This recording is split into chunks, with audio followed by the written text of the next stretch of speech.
أعوذ بالله من الشيطان الرجيم.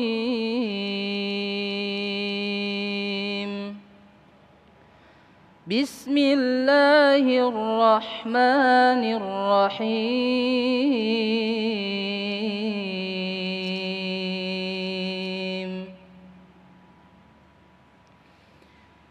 يا أيها الذين آمنوا أطيعوا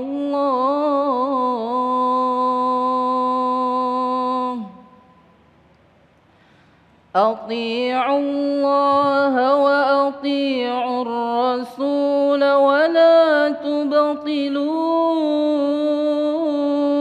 أموالكم إن الذين كفروا وصدوا عن سبيل الله ثم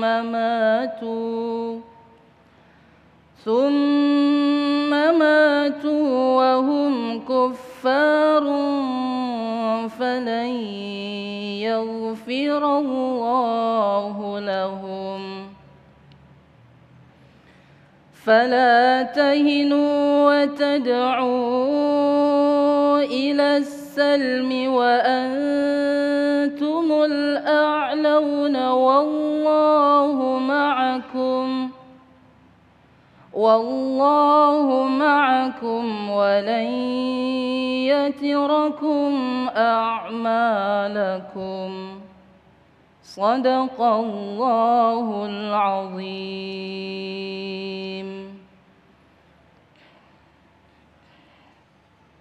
Assalamualaikum warahmatullahi wabarakatuh. Alhamdulillahirabbil alamin. Alhamdulillahilladzi bi ni'matihi tatimmus shalihat. Tsumma salatu wassalamu ala sayyidis sadat wa ala alihi wa ashabihi ahlil fadaili wal karamat. Subhanaka la ilma lana illa ma 'allamtana innaka antal alimul hakim. Segala puji bagi Allah pemirsa yang telah kembali mengumpulkan mempertemuan kita dalam majelis ilmu Damai Indonesiaku. Alhamdulillah pada kesempatan hari ini kita diberi kesempatan untuk bersiaran dari Masjid Darussalam Jalan Wisata Utama Ciangsana Gunung Putri Bogor Jawa Barat. Tema yang akan kita angkat pada kesempatan hari ini tema yang sangat menarik sekali. Kita melakukan aktivitas, kita melakukan ibadah, segala amal baik. Apakah terfikirkan oleh kita bahwa segala amal ibadah itu membekas dalam diri kita atau bahkan memberikan pahala? Menjadi pertanyaan buat diri kita. Apakah amalan-amalan baik kita sebuah perkara yang menyebabkan hilangnya pahala ibadah? Itulah pemirsa tema yang akan kita angkat pada kesempatan hari ini, yaitu perkara yang menyebabkan hilangnya pahala ibadah. Alhamdulillah guru-guru kita, para asatidz kita sudah hadir di tengah-tengah kita. Ada Ustadz Syahdan dan Ustadz Amir Faisal, insya Allah akan memberikan tausiah kepada kita semua. Seperti biasa di segmen 3 dan 4 kita akan buka untuk para jamaah di sini untuk berdiskusi dan berdialog atau bertanya jawab kepada para guru-guru kita yang hadir di tengah-tengah kita. Di segmen 1 ini Ustadz Syahdan insya Allah akan memberikan tausiah tentang tujuan ibadah dalam Islam. Pemirsa, inilah Damai Indonesiaku. Assalamualaikum warahmatullahi wabarakatuh.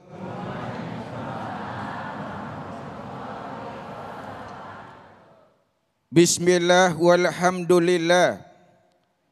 Alhamdulillahilladzi nawwara qulubana bil iman wal islam. Wa arsyadana ila sabili rusdi wal qawam. Wa alhamana an nattabi'a sirata khairil anam. Salawatullahi wa salamuhu alaihi wa ala alihi wa sahbihi wa man salaka tariqahu ila yaumil qiyam. Amma ba'du. Yang sama-sama kita muliakan dan hormati guru kita yang mulia Al-Mukarram Ustadz Abi Amir Faisal. Kita doakan beliau semoga senantiasa dalam ridho dan berkah Allah Subhanahu wa taala. Tidak lupa host kita yang ganteng, Mas Sofyan, ibu bapak yang berbahagia, dan para pemirsa Damai Indonesia TV One yang insya Allah kita semua dimuliakan oleh Allah Subhanahu wa Ta'ala. Bapak Ibu yang dirahmati Allah, manusia sejak awal diciptakannya memang sengaja didesain sebagai pengabdi alias sebagai seorang hamba. Karenanya saudara, ada agama ataupun tidak, ditetapkannya syariat ataupun tidak, semestinya naluri dan insting manusia akan mencari dan berusaha menemukan dan mengabdi pada Tuhan. Sebagaimana yang dicontohkan oleh Nabiullah Ibrahim alaihissalam. Beliau melakukan pengembaraan mencari Tuhan hingga kemudian menemukan, mengabdi dan beribadah kepada Allah Subhanahu wa Ta'ala. Hal ini memang telah jauh hari Allah mendeklirkan, wa ma khalaqtul jinna wal insa illa liya'budun. Dan tidaklah aku ciptakan jin dan manusia, kata Allah, kecuali untuk menyembah kepadaku. Saudara, ibu bapak yang dimuliakan oleh Allah Subhanahu wa Ta'ala. Karena itu sekali lagi, dalam kondisi apapun manusia, kaya, tidak punya, papa, jaya, sakit, sehat, sembuh ataupun kambuh, sejatinya manusia memang disediakan, diciptakan untuk mengabdi, beribadah kepada Allah Subhanahu wa Ta'ala. Itu artinya kebutuhan terhadap ibadah kepada Allah adalah merupakan kebutuhan yang paling esensi, paling dasar bagi manusia. Tetapi nyatanya banyak dari kita justru lari dari Sang Pencipta. Justru kadang kita lebih percaya pada makhluk ketimbang Sang Kholik. Contoh, kalau ibu-ibu punya barang, punya sesuatu, atau ibu sakit saja, ibu sakit kira-kira pergi kemana? Ke dokter kan? Coba bayangin, bapak motornya rusak, datang ke bengkel, apa yang ditanya oleh tukang bengkel? Apanya yang rusak? Tukang bengkel nggak tahu kerusakan kita. Ibu pergi ke dokter ditanya nggak kira-kira? Apa yang ditanya? Sakit apa? Padahal kita datang ke makhluk, dia nggak tahu kita punya masalah apa. Dia nggak tahu kita sedang punya derita apa. Tapi kalau kita datang kepada Allah, Allah tahu segalanya. Allah tahu keinginan kita. Alhamdulillah. Masya Allah, luar biasa sekali apa yang dijelaskan dan juga dipaparkan oleh Ustazina, Ustadz Syahdan. Betapa kita tersadarkan kembali bahwa kita sebagai hamba Allah yang sangat-sangat lemah, betul-betul membutuhkan penghambaan kepada Allah Subhanahu wa Ta'ala. Nah, di segmen kedua nanti pemirsa, Ustadz Amir Faisal akan menyampaikan hal-hal apa saja yang menyebabkan pahala atau ibadah kita batal pahalanya. Insya Allah, usai jeda kami akan kembali, tetaplah di Damai Indonesiaku.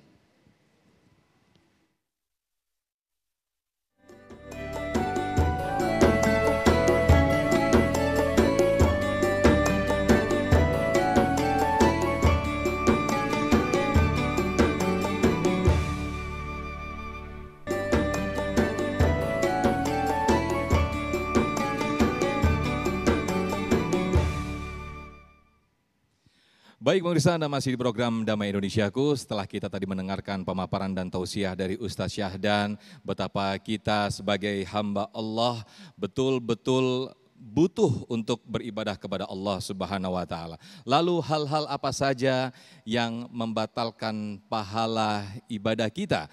Ustadz Amir Faisal insya Allah akan menjelaskan kepada kita semuanya. Fadal Abi. Bismillahirrahmanirrahim. Assalamualaikum warahmatullahi wabarakatuh.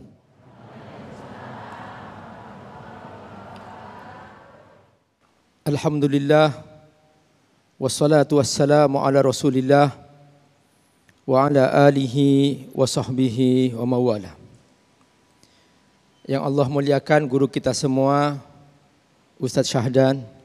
Semoga Allah selalu memberkahi hidup Ustadz. Yang kita cintai semua, Mas Sofyan, Masya Allah. Tadi suaranya mirip seperti suara Mas Agung, luar biasa Mas Sofyan. Dan semua yang hadir pada kesempatan ini di Masjid Darussalam dan seluruh pemirsa Dhamma Indonesiaku TV One dimanapun Anda berada. Saudaraku,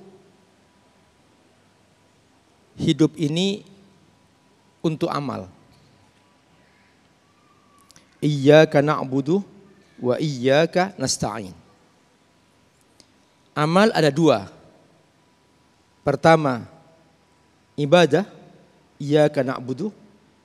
Yang kedua, minta pertolongan, nasta'in. Kalau hanya sang hamba sibuk ibadah, tetapi tidak pernah minta kepada Allah, ini hamba yang sombong. Karena Allah murka kepada seseorang yang merasa tidak butuh Allah Subhanahu wa ta'ala. Rasulullah SAW bersabda, "Man lam yas'alillah yaghdab alaih." Orang yang malas minta kepada Allah, Allah murka. Hakikat tauhid intinya dua. Menunjukkan aku hambamu ya Allah, iyyaka na'budu. Dan menunjukkan aku butuh kepadamu ya Allah, wa iyyaka nasta'in. Sang hamba dalam beramal jangan sekali-kali menyekutukan Allah Subhanahu wa ta'ala. A'udzu billahi minasyaitonir rajim. Fawailun lil musallin alladzina hum an salatihim sahun alladzina hum yura'un wa yamna'unal ma'un. Orang solat saja, siapa yang mengingkari solat? Tidak ada. Solat ini baik, pasti. Tapi Allah tolak karena dia menyertakan makhluk dalam solatnya. Ingin dipuji makhluk, ingin dibilang aku orang soleh. Maka ternyata kemudian amal itu ditolak. Ada sebuah hadis sahih dalam Sahih Bukhari. Salasun yub'atsu yaumal qiyamah. Ada 3 orang yang nanti di hari kiamat Allah bangkitkan pertama-tama. Yang pertama, rajulun ahlul Quran. Seorang yang hidup bersama Quran. Dia belajar membaca Quran sampai fasih. Bahkan dia kemudian menjadi seorang qari. Luar biasa. Suaranya indah sekali. Memang Allah beri kelebihan di situ. Di hari kiamat nanti, kata Nabi, orang ini akan dipanggil oleh Allah. Langsung yang pertama Allah tanyakan, madza fa'alta bil Quran? Apa yang telah engkau perbuat dengan Al-Quran? Qal, dia berkata, ya Rabb, ta'allamtul Quran wa 'allamtuhu min ajlika ya Allah. Aku telah belajar membaca Quran dan aku telah mengajarkan Quran karenamu ya Allah, untukmu ya Allah. Allah langsung menjawab, kadzabta, bohong kamu. Fa'alta dzalika liyuqal annaka qari. Kamu lakukan itu, kamu ingin dibilang seorang qari. Ingin dibilang orang soleh ahlu Quran. Ingin disebut-sebut namamu sebagai hafiz. Wa qad qila, kata Allah. Dan semua orang sudah tahu kamu hafiz. Semua orang telah menyebut-nyebut namamu. Kamu seorang qari internasional. Orang telah memuji kamu. Itu kan yang kamu inginkan? Tidak ada amalmu yang sampai kepada aku, kata Allah. Alqifin nar, lempar ke neraka. Seperti ini saudaraku rahimakumullah. Orang yang terjebak kepada hal-hal yang nampak saja. Yang kedua kata Nabi, rajulun atahullahu malan fa anfaqahu fi sabilillah. Seorang yang diberi harta oleh Allah, dia infakkan siang malam, diberikan kepada pesantren, membantu anak yatim, membantu fakir miskin, menolong korban bencana. Masya Allah.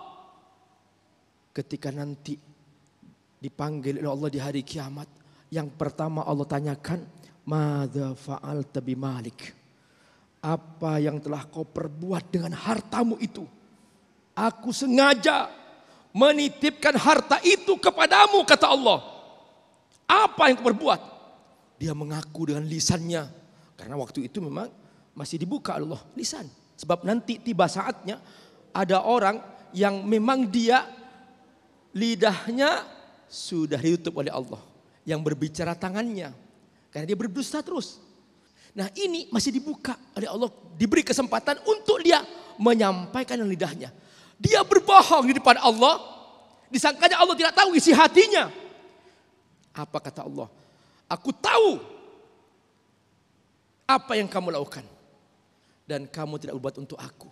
Kamu melakukan itu ingin dibilang sebagai orang yang dermawan. Wa qad qila, dan telah dilakukan itu. Alqifin nar, lempar ke neraka. Maka lempar ke neraka. Yang ketiga saudaraku, tentang seorang pejuang yang nasibnya sama. Mengakui di depan Allah, dia berjuang karena Allah. Allah tolak dan Allah lempar ke neraka. Inilah dia bahaya ketika amal tanpa iman kepada Allah dan tanpa ikhlas kepada Allah.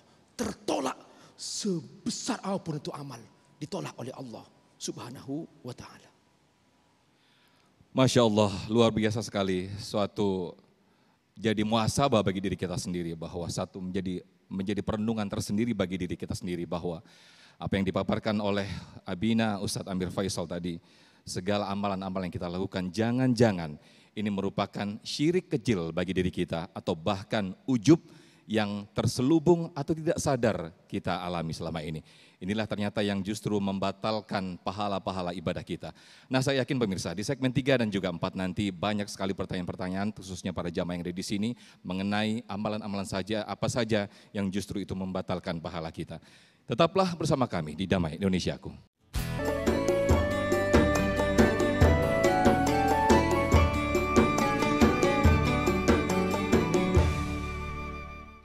Baik pemirsa, Anda masih di program Damai Indonesiaku dengan tema besar kita yang sangat menarik sekali tentang bagaimana tadi muhasabah ataupun tausiah yang diberikan kedua narasumber kita, kedua guru-guru kita Ustaz Syahdan dan juga Ustadz Amir Faisal, betapa kita tidak terasa ternyata ujub ataupun ria ataupun kesombongan yang selama ini mungkin kita mengatasnamakan ibadah kepada Allah atas nama Allah, tapi justru itu menjadikan batalnya pahala bagi diri kita. Nah di segmen 3 ini pemirsa kami buka sesi tanya jawab. Kami persilakan sudah siap dengan beberapa penanya. Yang pertama kami persilakan nanti insya Allah akan dijawab Ustadz Syahdan terlebih dahulu. Ibu Muriati. Baik kami persilakan Ibu Muriati. Bisa diturunkan maskernya? Baik. Duduk aja. Boleh duduk aja Bu, boleh. Assalamualaikum warahmatullahi wabarakatuh. Waalaikumsalam warahmatullahi wabarakatuh. Pak Ustadz mohon izin bertanya. Jika kita berbuat baik awalnya karena niat membantu, tapi seiring waktu orang tersebut yang kita bantu malah menyakiti kita di hati kita, timbul rasa kecewa karena kebaikan kita dibalas dengan kekecewaan. Apakah itu juga akan menghilangkan amalan kita, pahala kita? Baik. Terima kasih. Assalamualaikum warahmatullahi wabarakatuh. Waalaikumsalam warahmatullahi wabarakatuh. Ustaz Syahdan, tafadhal dijawab, ini tentang keikhlasan sepertinya Ustaz ya. Iya. Sejatinya memang kalau kita berbuat amal kebajikan, apalagi urusannya dimensinya horizontal, maka tentunya harus ditata niat dulu. Kalau kita memang karena ikhlas, karena Allah membantu saudara kita, membantu orang lain, apapun yang dia lakukan kepada kita nggak ada masalah, nggak perlu kecewa. Ketika ada kekecewaan, biasanya kita berharap ke orang yang kita bantu itu. Kalau kita karena Allah, insya Allah berakhir bahagia, insya Allah berakhir berkah. Apapun yang dilakukan. Karena kita nggak menginginkan balasan dari makhluk, tidak menginginkan balasan dari orang yang kita bantu. Tapi ketika kita menginginkan timbal balik dari orang yang kita bantu, maka di sini letak kekecewaannya. Intinya kan kalau kita berbuat baik, iman, ikhlas. Ketika kita punya iman tapi tidak ikhlas, apalagi karena riya, famathalu kamathali safwanin alaihi turabun fasabahu wabilun fatarakahu solda. Orang itu ibaratnya debu nempel di batu licin, turun hujan deras, batu itu menjadi licin kembali. Indah sekali nih perumpamaannya. Orang yang berinfak, beramal, membantu orang dengan diiringi dengan menyebut-nyebut atau dia gundah, kesel, ya, apalagi dengan perkataan yang menyakiti, itu seperti orang yang beramal tidak punya iman kepada Allah. Seperti debu nempel di batu, batunya licin, lalu turun hujan, hujannya deras. Layak diruna ala syai'im mimma kasabu. Orang itu nggak dapat apa-apa dari hasil usahanya. Na'udzu, kira-kira begitu. Baik, ini ada hal yang menarik, mungkin ada Ustadz Amir Faisal bisa ditambahkan. Ketika kita beramal, apalagi sekarang zaman media sosial ya Bapak-Bapak Ibu-Ibu, ketika kita beramal baik, maksudnya mungkin kita tidak ujub, tapi ada maksud sebetulnya kita ingin mengajak kebaikan melalui media sosial, bahwa dengan kita beramal baik, dengan kita menyumbang di beberapa masjid mungkin, ini menjadikan suatu ajakan bagi orang lain. Akhirnya kita postinglah di media sosial. Ini bagaimana? Mungkin ini juga sering terjadi Ustadz Amir. Fadhal Abi. Ada beberapa istilah yang membatalkan amal kita. Di antaranya riya. Tadi Mas Sofyan menyebut juga ujub. Ujub itu dia beramal tidak ada orang tahu. Misalnya ibu sholat tahajud. Di rumah nggak ada orang yang tahu. Tetangga pun nggak tahu. Tapi sehabis sholat tahajud, ibu buka jendela. Melihat jendela tetangga kok gelap gulita. Muncul dalam diri ibu, kayaknya di kampung ini yang paling soleh aku. Langsung di situ masuk setan dan habis itu amal. Karena ujub. Jadi kalau riya banyak orang yang tahu, mungkin dia berniat untuk diketahui orang, tapi kalau ujub tidak ada orang tahu. Jadi setan itu masuk dari berbagai pintu. Dari pintu riya dan pintu ujub. Nah, tentang ujub seperti ini, memang dulu di zaman sebelum ada sosial media, itu hanya di hati bergeraknya. Namun begitu ada sosial media, habis sholat tahajud malam-malam, update status. Alhamdulillah sholat tahajud malam ini nikmat banget, luar biasa. Air mataku menitis, sampai aku merasa seperti aku banyak dosa. Jadi panjang Ustaz statusnya ya. Itu dia, jadi pindah dari ujub ke riya. Itu bahayanya. Nah karena itu ibu-ibu rahmatullah, hati-hati dengan jari-jarimu. Ya, hati-hati dengan jari-jarimu. Kalau dulu hati-hati dengan lidahmu. Nah karena itu Nabi bersabda, innamal a'malu binniyat. Amal itu diterima atau tidak tergantung niat kita. Ketika niatnya karena Allah, sekalipun banyak orang tahu. Misalnya saudaraku, kita bantu Palestina. Ayo sekarang saatnya. Ini aku mulai dari diriku. Dan sekarang aku masukkan sekarang ini 100 juta. Ayo berlomba bersama-sama. Dia ikhlas karena Allah. aman. Tapi ketika ternyata dia ingin dipuji, jadi ria. Nampak atau tidak nampak tergantung hati kita. Jangan kemudian sembunyi-sembunyi, tapi ternyata terkena ujub. Terang-terangan terkena ria. Yang aman, jaga hati karena Allah. Itulah dia makna iyyaka na'budu wa iyyaka nasta'in. Ya. Masya Allah, menarik sekali apa yang disampaikan Abina Ustaz Amir Faisal. Kami lanjutkan kembali ke penanya yang sudah siap. Ada Bapak Yuridis, yang insya Allah nanti bisa dijawab Ustaz Syahdan atau Ustaz Amir Faisal. Silakan Bapak Yuridis. Duduknya Pak. Ya, silakan. Assalamualaikum warahmatullahi wabarakatuh. Ada beberapa hal yang mungkin ingin saya sampaikan Pak. Tadi pertama Ustadz Syahdan Pak. Sahban. Ustadz Syahdan. Jadi sampaikan bahwa pada prinsipnya bahwa makhluk ini diciptakan untuk beribadah. Kalau menurut Pak Ustadz, kira-kira apa yang menyebabkan orang ada yang tidak mau beribadah ataupun beribadah, tapi niatnya bukan hanya semata-mata kepada Allah Pak. Itu pertama. Kedua kepada Ustadz Faisal Pak. Tadi sampaikan bahwa ada hal-hal yang menghilangkan amalan faedah. Kita tahu tadi sampaikan bahwa tiap-tiap amal tergantung niat Pak. Kalau niat kita misalnya hanya untuk Allah, terserah orang menafsirkan apa yang kita maukan Pak. Diterima atau tidak diterima itu urusan Allah. Kita niatkan untuk demikian. Orang menganggap misalnya demikian Pak. Saya kasih contoh misalnya Pak. Kita bangun sholat malam sekitar jam 2 atau setengah 3. Kita ingin mengajak teman kita untuk sholat tahajud. Kita WA lah. Tapi bukan ingin mengantarkan buku kita, ingin mengingatkan. Apakah niat kita begitu? Terserah orang menganggap kita bahwa orang ini pamer atau enggak, walau alam. Tapi niat kita adalah ingin mengingatkan yang bersangkutan untuk sama-sama mengerti. Demikian Pak. Wassalamualaikum warahmatullahi wabarakatuh. Waalaikumsalam warahmatullahi wabarakatuh. Panjang sekali pertanyaan dari Pak Yuridis. Ini sepertinya butuh satu segmen. Untuk itu kita jeda terlebih dahulu. Kita akan kembali usai jeda. Tetaplah di Damai Indonesiaku.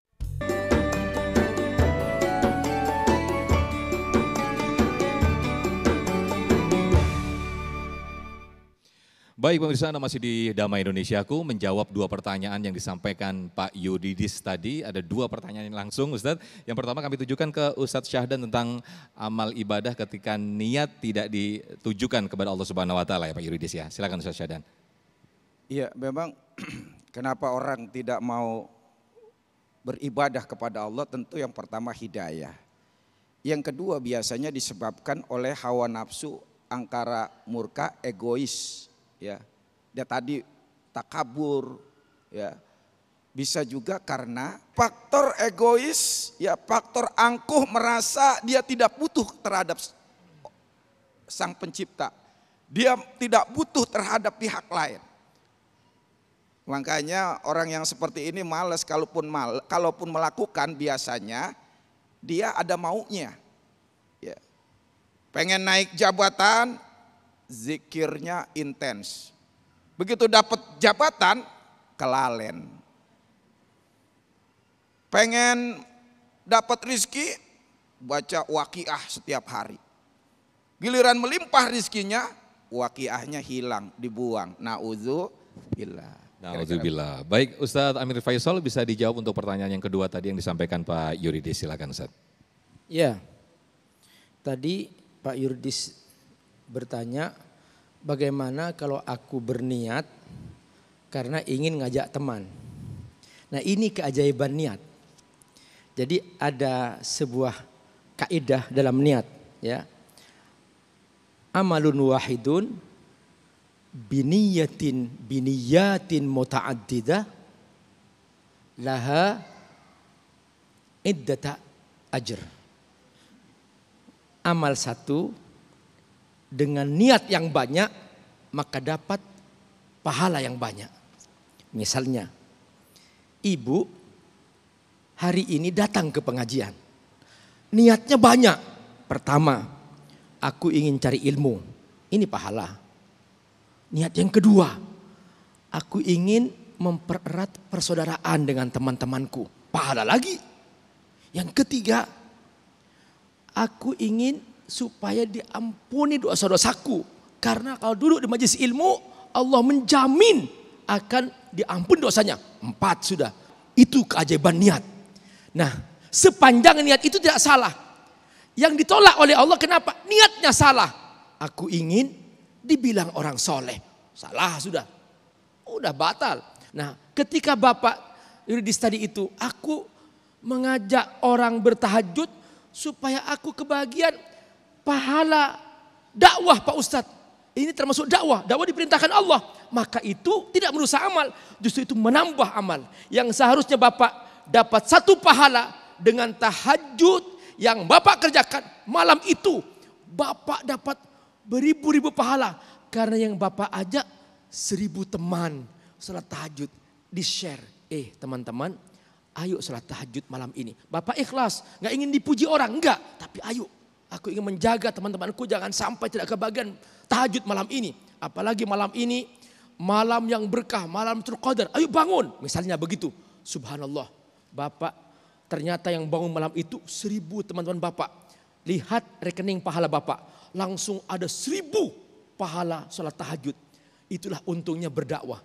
Niat dakwah justru menambah multi pahala. Semoga Allah berkahi. Masya Allah, itulah yang dinamakan innamal a'malu binniyah ya Ustadz ya. Baik, masih ada sedikit waktu, kami persilakan Ibu Marfuah yang akan memberikan pertanyaan, nanti bisa dijawab oleh Ustadz Syahdan maupun Ustadz Amir Faisal. Silakan Bu, langsung saja bisa diturunkan maskernya. Waalaikumsalam warahmatullahi wabarakatuh. Mohon bertanya Pak Ustadz, ini kita semua pengen minta dicontohin. Dalam kehidupan sehari-hari kan kita kan tanpa kita sadari amalan kita udah berusaha untuk beramal baik.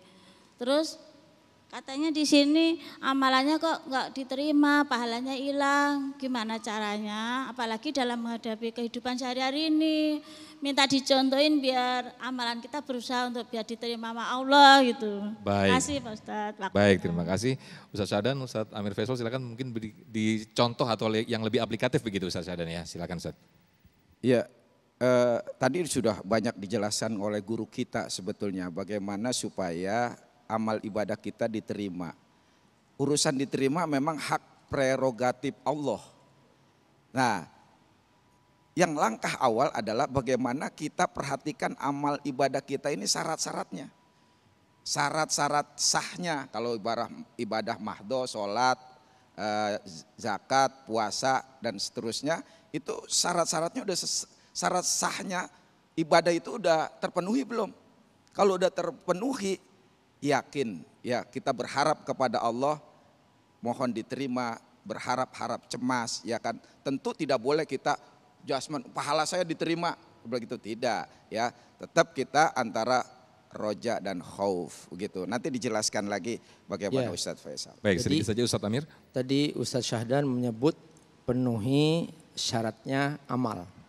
Ada 2 Ibu. Pertama sehatun niyah, yang kedua sehatul amal. Ingat dihafal. Niatnya benar, tapi ini tidak cukup. Harus dibantu dengan yang kedua, amalnya juga benar. Niat benar, tapi amal salah, ditolak. Pagi ini aku mau sholat subuh. Kayaknya badanku segar. Wah, kesempatan aku sholat subuh 10 rakaat nih. Masya Allah, aku semangat sekali nih. Sholat subuh 10 rakaat. Niatnya ikhlas, tapi sholatnya salah. Diterima? Ditolak oleh Allah Subhanahu wa taala. Nah, atau kebalikannya, dia niatnya, amalnya benar, tapi niatnya salah. Wah, kesempatan mertuaku datang ke rumah dan mertuaku suka ke masjid. Wah, pagi ini aku bisa menemani mertua ke masjid untuk salat subuh, biar nampak aku menantu yang soleh. Nah, amalnya benar salat subuh, berjamaah di masjid. Tapi bukan karena Allah, karena siapa? Karena mertua, ditolak juga amalnya. Seperti itu Ibu. Jadi harus benar dua-duanya. Sehatun niyah, niatnya benar.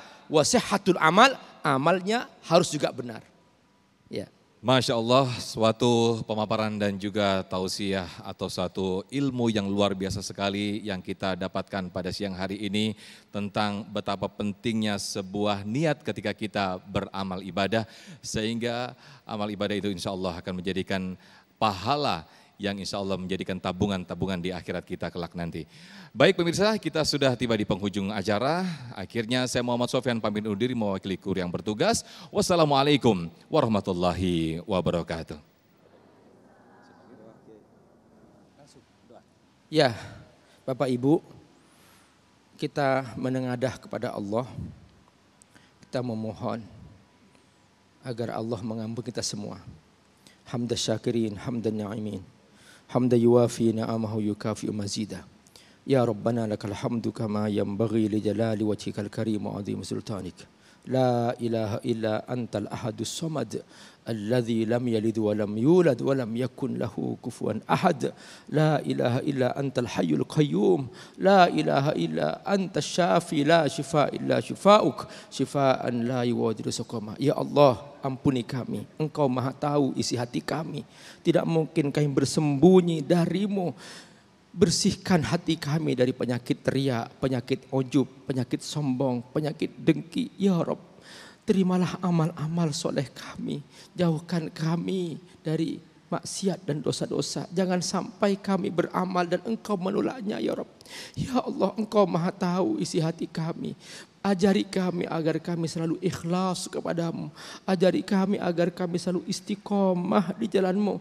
Ajari kami agar kami selalu bersungguh-sungguh patuh kepadamu. Ya Rabbal Alamin. Kami hanya hamba-Mu dan kami hanya memohon ampun kepadamu. Fa illam taghfir lana wa tarhamna lanakunanna minal khasirin. Kalau Kau tidak ampuni kami, kepada siapa kami mohon ampun, ya Rabb? Ya Allah, ampuni ayah ibu kami. Mungkin di antara amal-amal yang ayah ibu kami lakukan, ada yang Kau tolak. Mohon Kau ampuni mereka, ya Rabb. Ya Allah, terima kasih Engkau telah hadirkan kami ke tempat ini, sehingga kami mengerti bagaimana seharusnya kami patuh kepadamu, ya Rabb. Bagaimana seharusnya kami beribadah kepadamu, ya Allah. Bagaimana seharusnya kami mentaatimu, ya Rabbal Alamin. Ampuni ya Rabb kami semua. Ampuni keluarga kami. Ampuni keturunan kami. Beri kami keistiqomahan dan keberkahan dalam keluarga kami, keturunan kami. Rabbana hablana min azwajina wa dzurriyyatina qurrata a'yun waj'alna lil muttaqina imama. Rabbana atina fid dunya hasanah wa fil akhirati hasanah wa qina adzabannar. Wa sallallahu ala sayidina Muhammad wa ala alihi wa sahbihi wasallam. Walhamdulillahi rabbil alamin.